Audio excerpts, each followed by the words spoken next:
여러분 안녕하십니까? 뉴스라이브 문을 엽니다. 부동산 시장이 뜨겁다 못해 혼란스러워진 지 오래입니다. 지난해 8.2 부동산 대책에 이어 지난달 8.27 대책, 여기에 오늘 발표될 9.13 부동산 대책에 토지 공개념까지 도입될지 주목되고 있습니다. 전셋값마저 오르고 있는 서울, 이사철을 앞두고 서민들 발만 동동 구르고 있습니다. 9월 13일 뉴스라이브 지금부터 시작합니다. 오늘의 헤드라인입니다. 마포구가 서울에서 처음으로 무상교복을 추진합니다. 중학생 입학생에게 약 30만 원을 지원한다는 내용입니다. 서초구 서리풀 터널 상부 공간에 녹지 공간을 조성하려는 움직임에 대해 주변 상인들은 상권 붕괴를 우려하고 있습니다. 지난해까지 분산 개최됐던 강남구의 가을 동별 축제들이 올해부터는 강남 페스티벌로 통합 개최되면서 규모도 확대됩니다. 가죽 공예를 하는 강동구의 청년 디자이너들이 세계 최대 패션쇼에 진출합니다. 지역 특성 산업을 활용한 사례로 주목받고 있습니다.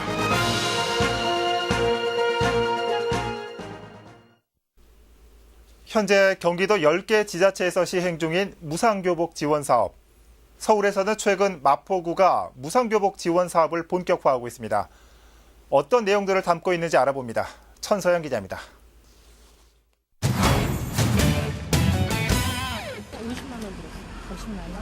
어떠세요? 좀 부담스러우세요? 아니면 좀 괜찮으세요? 그냥 부담스럽죠.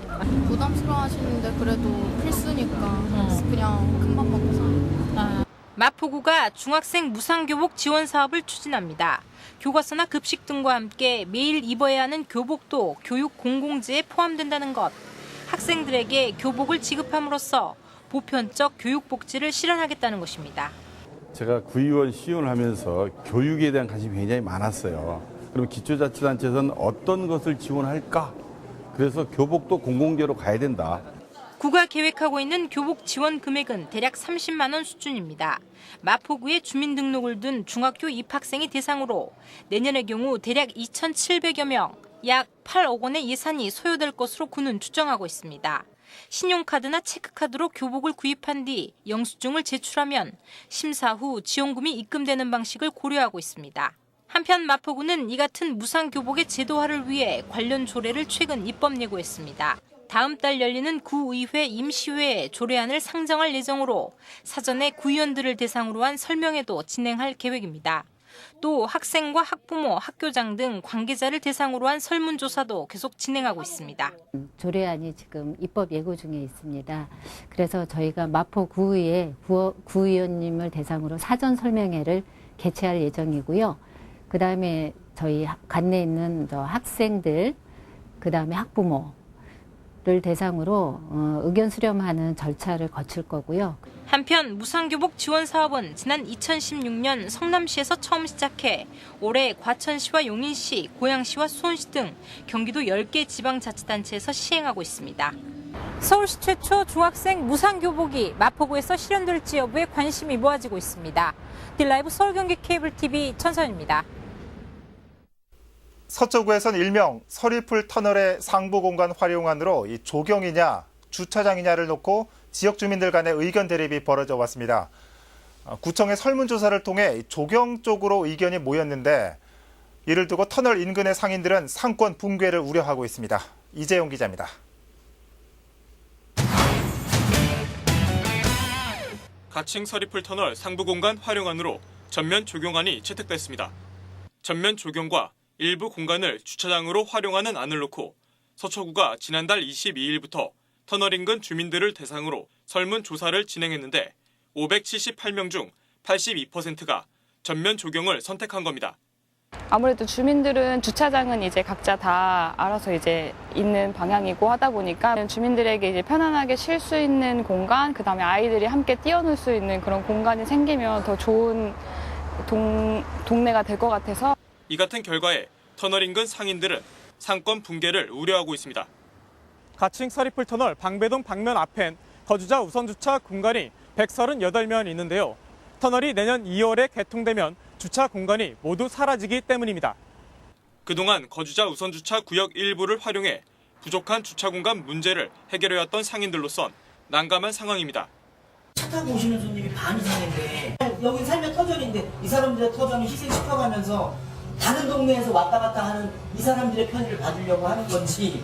상인들은 중재안으로 거주자 우선주차 구획을 보도 쪽으로 최대한 붙여 이용하는 안을 내놨습니다. 차를 이제 세로로 대고 있는데 이 도로 쪽에 붙여서 가로로 대는 방식도 차가 도로면도 튀어나오니까 그것도 한 방법이 될 수 있겠고. 하지만 서울시는 거주자 우선주차 구획의 삭선은 불가피하다는 설명입니다. 터널의 교통수요 예측과 설계 속도, 차로폭, 지형과 도로 경사도 등을 고려한 교통개선 대책이라는 겁니다. 상인들이 이용하던 거주자 우선주차 구획에 삭선이 확정된 가운데 서초구 서초동과 방배동을 잇는 서리풀 터널의 개통은 5개월 앞으로 다가왔습니다. 딜라이브 서울 경기 케이블 TV 이재용입니다.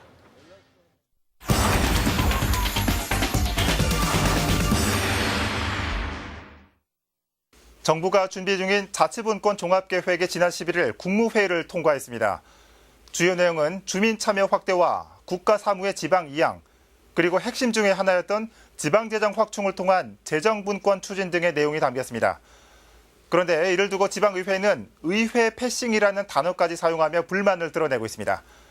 그 이유가 뭔지 서울시회 지방분권 TF 단장인 김정태 의원 연결해서 살펴보겠습니다. 단장님 안녕하십니까? 네, 안녕하세요. 네, 반갑습니다. 이 자치분권, 그러니까 지방분권을 추진하는 정부의 움직임에 지방의회가 우려를 나타냈는데 선뜻 이해가 가지 않습니다. 우려의 핵심 먼저 짚어주실까요?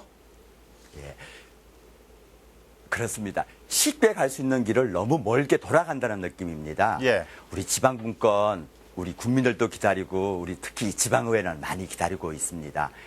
중앙의 권한이 지방으로 이양이 되면 지방의 사무를 견제 감수할 지방의회의 위상도 일을 할 수 있게끔 기회를 줘야 됩니다. 예.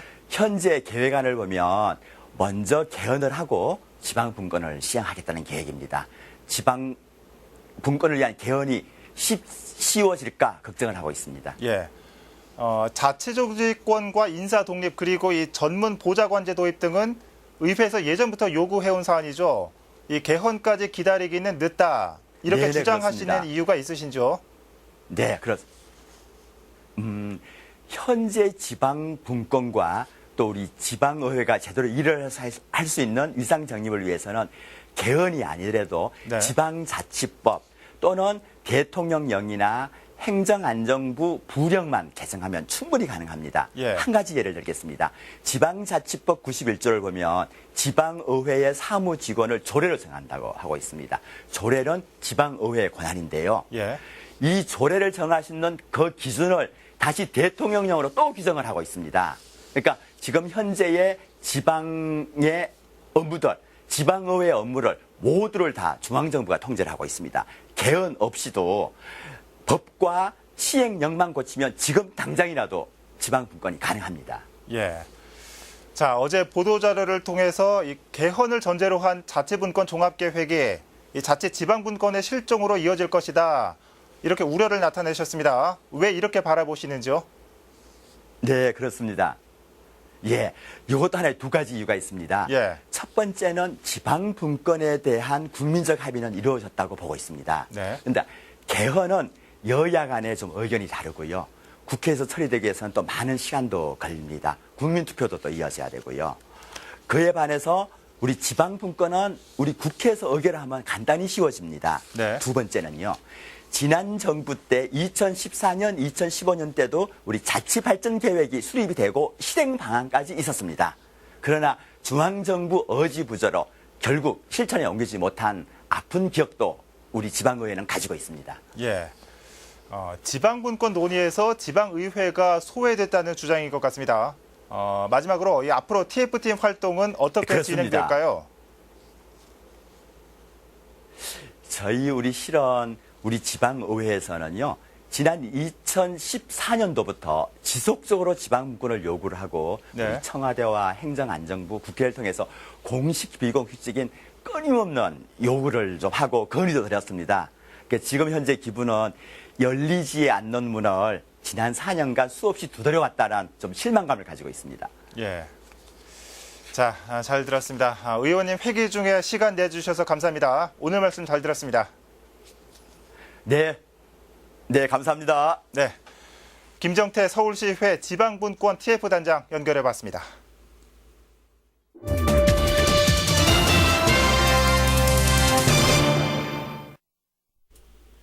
강남구에서는 매년 삼성동 영동대로 일대에서 강남 페스티벌이 개최되고 있습니다. 올해는 축제 기간이 길어지고 무대가 도시 전역으로 넓어집니다. 분산 개최되던 동별 축제를 페스티벌 기간에 집중해 규모를 더 키웠습니다. 지혁배 기자입니다. 오늘 강남을 즐기다 7번째 강남 페스티벌이 확 달라진 모습으로 찾아옵니다. 오는 28일부터 다음 달 7일까지 열흘간 강남구 전역 43곳을 무대로 42개의 프로그램이 펼쳐집니다. 지난해까지 영동대로 일대에서 5일 동안 5개 프로그램이 진행되던 것과 달리 장소와 기간, 예술성을 확대했습니다.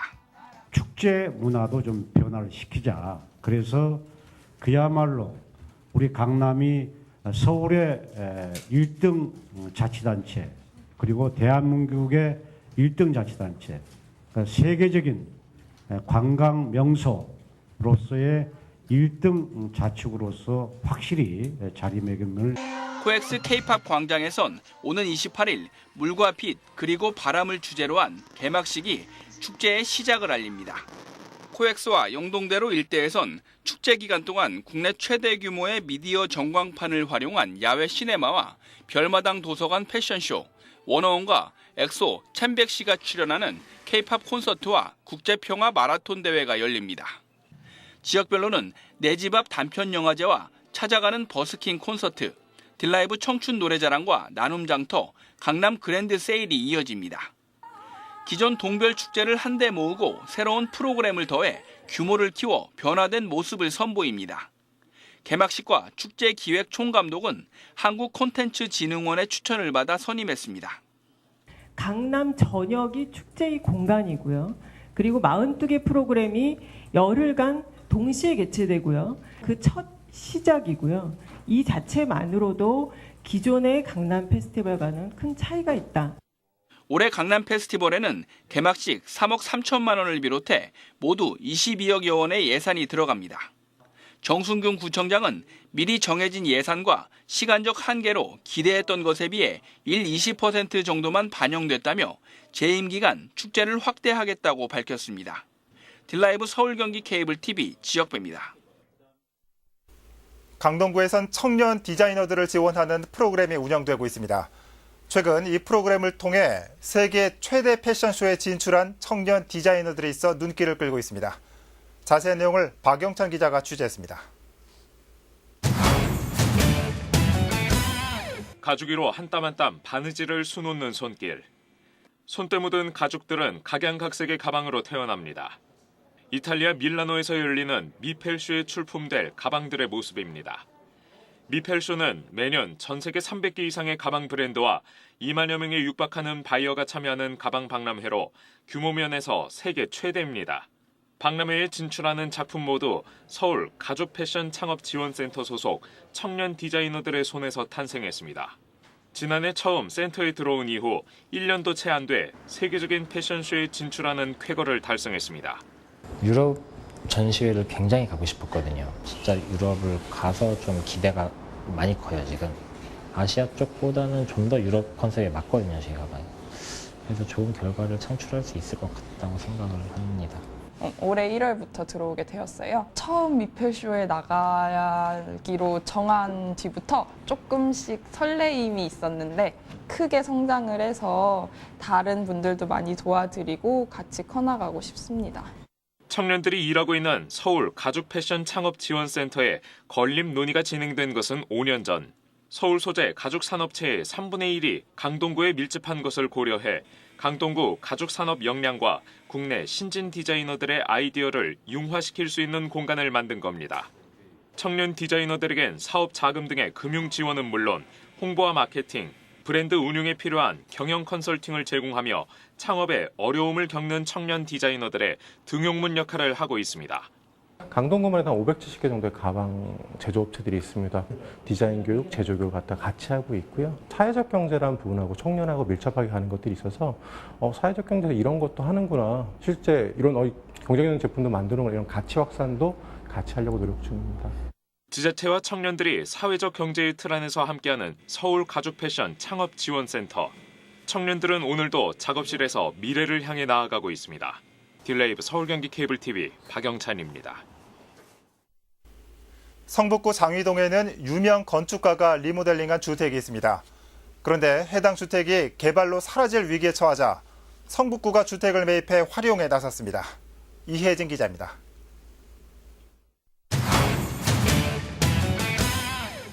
장위동 주택가 한가운데 위치한 2층짜리 단독주택.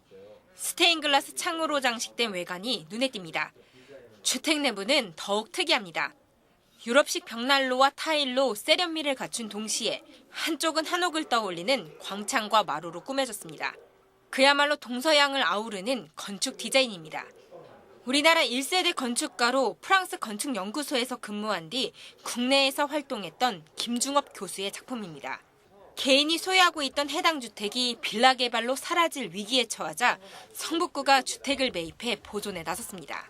장위 도시재생사업지역에 김중업 건축문화의 집 조성을 하게 된 것인데 그것은 이 지역의 거점 시설이기도 하고 장위동에는 이와 같은 문화예술 공간이 전혀 없고 부족한 실정입니다.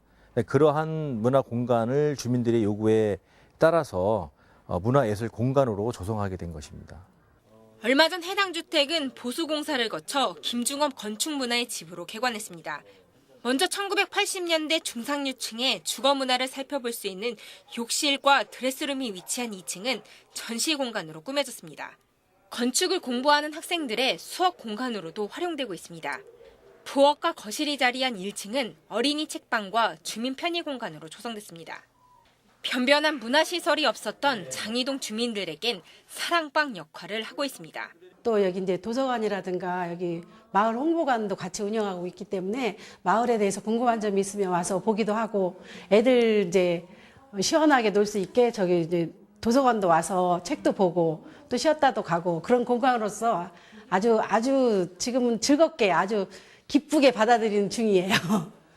문화적 가치를 지키는 동시에 주민들을 위한 공간으로 활용되며 일석이조의 효과를 거두고 있는 김중업 건축문화의 집.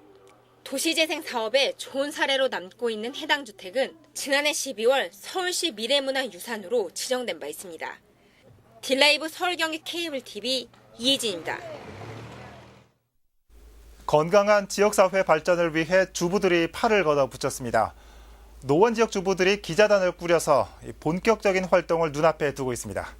자세한 내용을 박선아 기자가 보도합니다.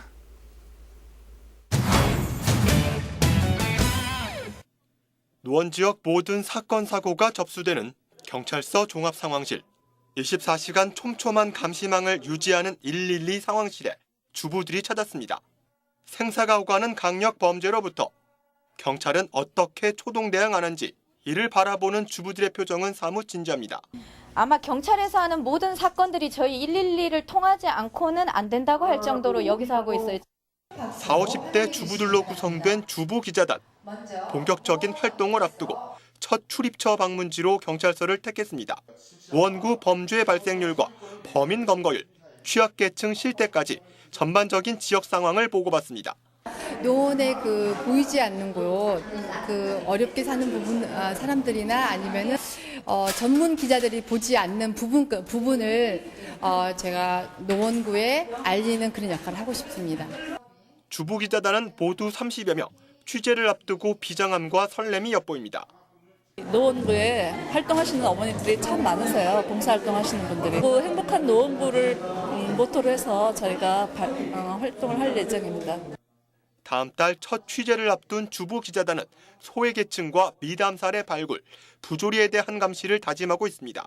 딜라이브 서울 경기 케이블 TV 박선아입니다.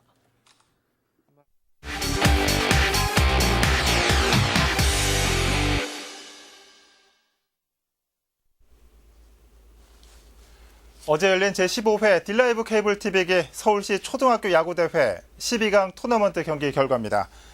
12강 첫 경기로 벌어진 길동과 수유의 경기는 길동이 초반 화력을 앞세워 수유를 7대1로 꺾었습니다. 역삼과 중대의 경기는 역삼이 4대3 한 점 차로 승리했습니다. 이어서 열린 강남과 방배의 경기는 강남이 방배를 5대3으로 이겼습니다. 12강 마지막 경기였던 학동과 배군의 경기는 학동이 3대2 한 점 차로 이겼습니다.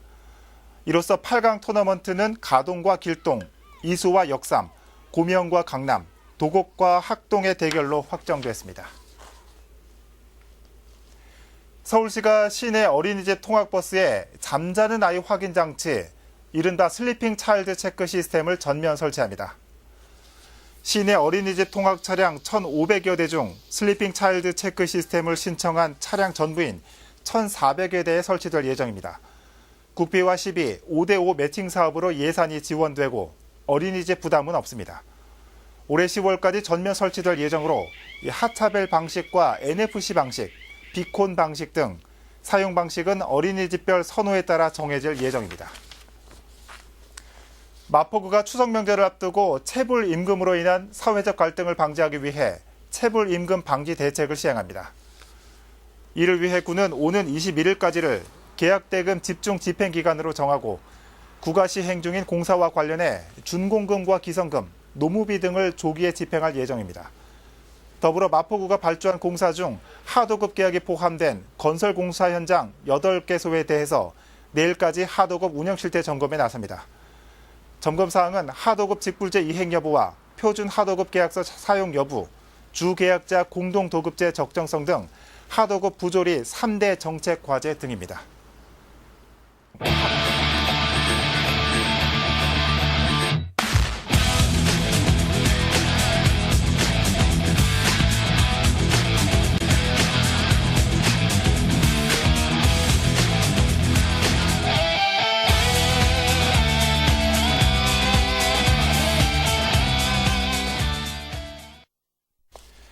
올봄 노원구의 스쿨 미투 운동으로 떠들썩했던 적이 있죠.